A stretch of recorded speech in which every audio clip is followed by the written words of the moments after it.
ಕ್ರೈಸ್ತ the lord Jesus ಯೇಸುವಿನ ನಾಮದೊಂದಿಗೆ ನಿಮ್ಮೆಲ್ಲರಿಗೂ ವಂದನೆಗಳು. ಪ್ರಕಟಣೆ 12 ವಾಕ್ಯಗಳು 3ರಿಂದ 9.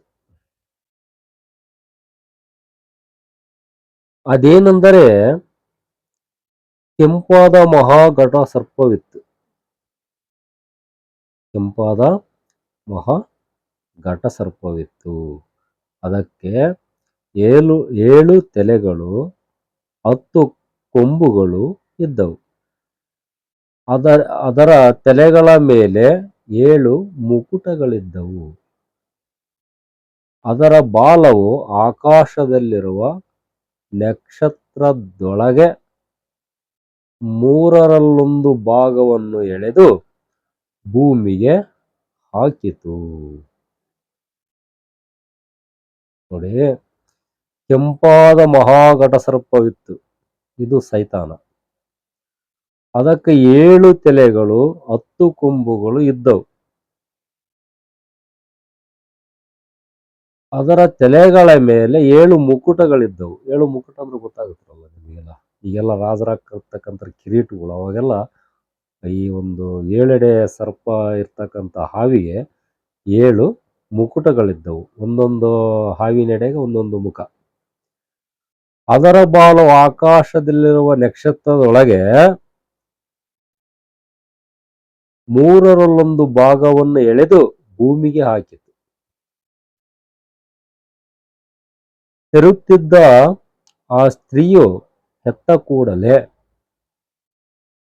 ಆಕೆಯ ಮಗುವನ್ನು ನುಂಗಿ ಬಿಡಬೇಕೆಂದು ಆ ಘಟಸರ್ಪವು ಅಲ್ಲೇ ಕಾದುಕೊಂಡಿತ್ತು. ಆ ಮಗುನ ನುಂಗ್ಬಿಡ್ಬೇಕಂತೇಳಿ ಸೈತಾನ ಕಾದುಕೊಂಡಿದ್ದ. ಆಕೆ ಜನಾಂಗಗಳನ್ನು ಕಬ್ಬಿಣದ ಕೋಲಿನಿಂದ ಆಳಬೇಕಾದ ಒಂದು ಗಂಡು ಮಗುವನ್ನೇ ಎತ್ತಳು. ಆಕೆ ಜನಾಂಗಗಳನ್ನು ನಮ್ಮೆಲ್ಲರನ್ನು ಕಬ್ಬಿಣದ ಕೋಲಿನಿಂದ ಆಳಬೇಕಾದ ಒಂದು ಗಂಡು ಮಗುವನ್ನು ಎತ್ತಳು. ಅರ್ಥ ಆಯ್ತಲ್ಲ ಎಲ್ರಿಗೂ? ಕಬ್ಬಿಣ ಕೋಲ್ ಅಂದ್ರೆ ಏನಂತ ಗೊತ್ತಾಯ್ತಾ? ಆ ಕೂಸು ಪಕ್ಕನೆ ದೇವರ ಬಳಿಗೂ ಆತನ ಸಿಂಹಾಸನದ ಬಳಿಗೂ ಎತ್ತಲ್ಪಟ್ಟಿತು. ಆ ಸ್ತ್ರೀಯು ಅರಣ್ಯಕ್ಕೆ ಓಡಿ ಹೋದಳು. ಅಲ್ಲೇ ಆಕೆಗೆ 1260 ದಿನಗಳವರೆಗೆ ಘೋಷಣೆಯಾಗಬೇಕೆಂದು ದೇವರು ಸ್ಥಳವನ್ನು ಸಿದ್ಧ ಮಾಡಿದ್ದನು. ಆಮೇನ್. ಪರಲೋಕದಲ್ಲಿ ಯುದ್ಧ ನಡೆಯಿತು. ಮಿಕಾಯೇಲನು ಅವನ ದೂತರು ಘಟಸರ್ಪನ ಮೇಲೆ ಯುದ್ಧ ಮಾಡುವುದಕ್ಕೆ ಹೊರಟರು. ಹಲ್ಲೆಲೂಯಾ. ಆ ಘಟಸರ್ಪನು ಅವನ ದೂತರು ಯುದ್ಧ ಮಾಡಿ ಸೋತು ಹೋದರು ಮತ್ತು ಪರಲೋಕದೊಳಗೆ ಅವರಿಗೆ ಸ್ಥಾನವು ತಪ್ಪಿ ಹೋಯಿತು. ಪರಲೋಕದಲ್ಲಿ ಅವರಿಗೆ ಸ್ಥಾನ ಇರಲಿಲ್ಲ. ಭೂಲೋಕದವರನ್ನೆಲ್ಲ ಮರಳುಗೊಳಿಸುವ ಮಹಾಘಟ ಸರ್ಪನು ಅಂದ್ರೆ ಪಿಶಾಚನೆಂತಲೂ ಸೈತಾನನೆಂತಲೂ ಹೆಸರುಳ್ಳ ಪುರಾತನ ಸರ್ಪವು ದೊಬ್ಬಲ್ಪಟ್ಟು ಭೂಮಿಗೆ ಬಿದ್ದನು. ಪ್ರಕಟಣೆ 12 3ನೇ ವಾಕ್ಯದಿಂದ 9ನೇ ವಾಕ್ಯಗಳವರೆಗೆ ಇವತ್ತಿನ ಈ ಒಂದು ಸಂದೇಶ, ಈ ವಾಕ್ಯಗಳ ಸತ್ಯತೆಯ ಸಾರಾಂಶ ತುಂಬಾ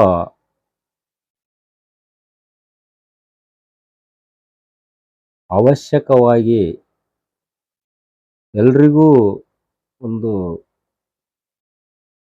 ವಾಕ್ಯದ ಸಾರಾಂಶ ಪ್ರತಿಯೊಬ್ಬರಿಗೂ ಅರ್ಥವಾಗಿದೆ ಅಂತೇಳಿ ತಿಳ್ಕೊಂಡಿದ್ದೀನಿ. ಈಗ ನಮ್ಮಲ್ಲಿ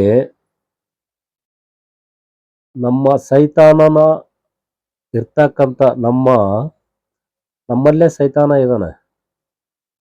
ಆ ಸೈತಾನ ಹೇಳ್ತಾ ಇರ್ತಾನೆ, ಸ್ವಲ್ಪ ನನಗೆ ಅವಕಾಶ ಮಾಡಿಕೊಟ್ರೆ ನಾನು ಬರ್ತೀನಿ. ನೋಡ್ರಿ ಹೇಳ್ತಾ ಇರ್ತಾರೆ ಕೆಲವ್ರು, ನನಗೆ ಮೂಗಿನ ಮೇಲೆ ಸಿಟ್ಟು ಬರ್ತಾ ಇರ್ತೈತಿ, ನೋಡು ಹುಷಾರ್, ಅಲ್ಲಿ ಸೈತಾನ ಬರ್ತಾ ಇರ್ತಾನೆ. ಅವಾಗ ಆ ಸೈತಾನನ ತಡಿಬೇಕು. ಆ ಸೈತಾನ ತಡಿಲಿಕ್ಕೋಸ್ಕರ ನಮ್ಮಲ್ಲಿ ಯೇಸು ಅಡಕವಾಗಿದ್ದಾರೆ. ಯೇಸು ಇದ್ದಲ್ಲಿ ನಮಗೆ ಸೈತಾನ ಕಾಟ ಇರುವುದಿಲ್ಲ. ಆದ್ದರಿಂದ ನಾವೆಲ್ಲರೂ ಬೈಬಲನ್ನು ಪ್ರತಿನಿತ್ಯ ಮನೆ ಪ್ರಾರ್ಥನೆ ಮಾಡಬೇಕು ಮತ್ತು ನಿತ್ಯವೂ ನಮ್ಮ ಮನಸ್ಸಿನಲ್ಲಿ ಆ ಬೈಬಲಿನಲ್ಲಿರ್ತಕ್ಕಂಥ ಸತ್ಯವಾಕ್ಯಗಳನ್ನು ಮೆಲುಕು ಹಾಕುತ್ತಿರಬೇಕು.